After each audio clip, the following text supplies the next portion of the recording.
తాకట్లో ఉన్న బంగారాన్ని విడిపించలేక వడ్డీల మీద వడ్డీలు కడుతూ ఇబ్బంది పడుతున్నారా? అయితే ఇప్పుడే సంప్రదించండి శివ గోల్డ్ కంపెనీ. మీ నమ్మకానికి మా హామీ శివ గోల్డ్ కంపెనీ. రాష్ట్ర వ్యాప్తంగా కూటమి ప్రభుత్వ 2 ఏళ్ల పాలన విజయోత్సవ సభలు ఘనంగా జరిగాయి. కార్యక్రమంలో 3 పార్టీల ప్రజాప్రతినిధులు, నాయకులు, శ్రేణులు పెద్ద ఎత్తున పాల్గొన్నారు. 2 ఏళ్లలో కూటమి తీసుకొచ్చిన సంక్షేమం, చేసిన అభివృద్ధి గురించి మంత్రులు, ఎమ్మెల్యేలు ప్రజలకు వివరించారు. ప్రభుత్వంపై వైసీపీ చేస్తున్న దుష్ప్రచారాన్ని ఎండగట్టారు.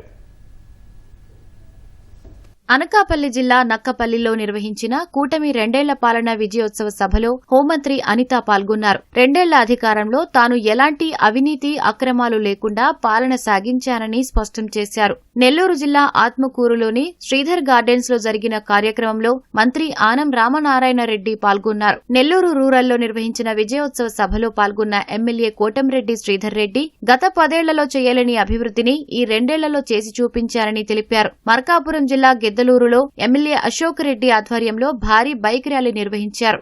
నా క్యాంప్ ఆఫీస్ లో ఒక్క రూపాయి అవినీతి లేకుండా నేను ఈ రోజు పరిపాలన సాగిస్తున్నా 2 సంవత్సరాల కాలంలో. ఇది చెప్పాలంటే ఏ రాజకీయ నాయకుడికైనా దమ్ముండాలి. ఎంతమంది నేను ఎన్ని రకాలుగా అవమానించాలని చూసినా నేను బ్యాక్ స్టెప్ వెయ్యను. ఆ అమ్మాయి ఏం చదువుకుందో మేము అలాంటి చదువు చదవాలి. ఎస్, నేను చదివిన చదువులు చదవడానికి నెల్లూరు రూరల్ నియోజకవర్గంలో రోడ్లు, బ్రిడ్జీలు, కరెంటు, మంచినీటి పైపులు, శ్మశానాలు, పార్కులు ఇవన్నీ 100% జరగాలంటే కావాల్సిన డబ్బులు అక్షరాల 2500 కోట్లని చేస్తున్నాం. సమయం లేదు. 3 ఏళ్లలో పూర్తి చేసి మళ్ళీ 4వ గెలిచి చంద్రబాబు గారు ముఖ్యమంత్రిగా మరో 2,000 కోట్ల రూపాయలకి ఇది సాధించాలా.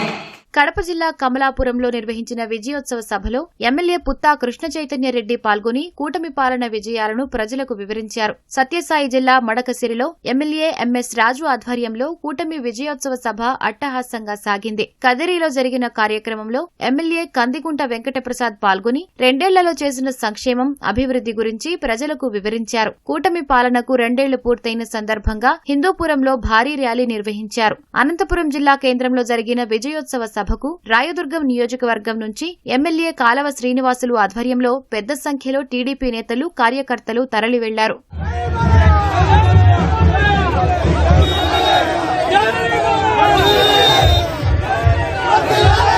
కృష్ణా జిల్లా గుడివాడలో కూటమి 2 ఏళ్ల పాలన విజయోత్సవ సభలో ప్రజా సమస్యలపై ఎంపీ బాలశౌరి, ఎమ్మెల్యే వెనిగండ్ల రాము ముఖాముఖి చర్చ నిర్వహించారు. అవనిగడ్డలో కూటమి ప్రభుత్వం అందిస్తున్న సంక్షేమం, అభివృద్ధిపై ప్రదర్శన ఏర్పాటు చేశారు. ఎమ్మెల్యే మండలి బుద్ధప్రసాద్ స్టాల్స్ పరిశీలించి అధికారులను, సిబ్బందిని అభినందించారు. పల్నాడు జిల్లా మాచర్ల శ్రీనివాస మహల్ సెంటర్ వద్ద జరిగిన సభలో ప్రభుత్వ చీఫ్ విప్ జీవీ ఆంజనేయులు, స్థానిక ఎమ్మెల్యే బ్రహ్మారెడ్డి పాల్గొని వైసీపీ దౌర్జన్యాలను, దుష్ప్రచారాలను ప్రజలకు వివరించారు.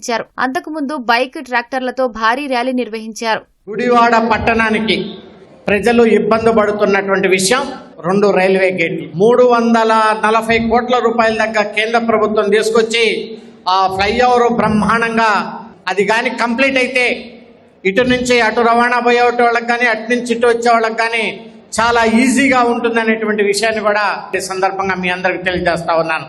ప్రజలకు ఉపయోగపడేటువంటి పనులు చేయాల్సినటువంటి బాధ్యత మరి ప్రజాప్రతినిధుల మీద ఉంది. ఈ రోజు ప్రజలకు మనకు బాధ్యత చెప్పారు. ప్రజలు మనకు అధికారం ఇచ్చింది ప్రజలు సేవ చేయడానికి, గ్రామాలను అభివృద్ధి చేయడానికి. ఈ అధికారాన్ని 2047 దాకా నిలబెట్టుకోవాల్సిన అవసరం ఉంది. ప్రజల్ని మోసం చేసినటువంటి జగన్మోహన్ రెడ్డి 1000 జన్మలు ఎత్తినా ఇంకోసారి ముఖ్యమంత్రి కాలేడు. 12 ఏళ్ల ప్రధాని మోదీ పాలనలో సాధించిన విజయాలు, అమలు చేసిన సంక్షేమ పథకాలు, అభివృద్ధి కార్యక్రమాలపై భారతీయ జనతా యువమోర్చా ఆధ్వర్యంలో విజయవాడ రైల్వే స్టేషన్లో ప్రత్యేక ఫోటో ప్రదర్శన ఏర్పాటు చేశారు. మోదీ నాయకత్వంలో భారతదేశం అన్ని రంగాల్లో అభివృద్ధి చెందిందని మాజీ ఎంపీ టీజీ వెంకటేష్ అన్నారు. మోదీ 12 ఏళ్ల పాలనపై కర్నూలు ఆర్టీసీ బస్టాండ్లో ఏర్పాటు చేసిన ఫోటో ఎగ్జిబిషన్ను ఆయన ప్రారంభించారు.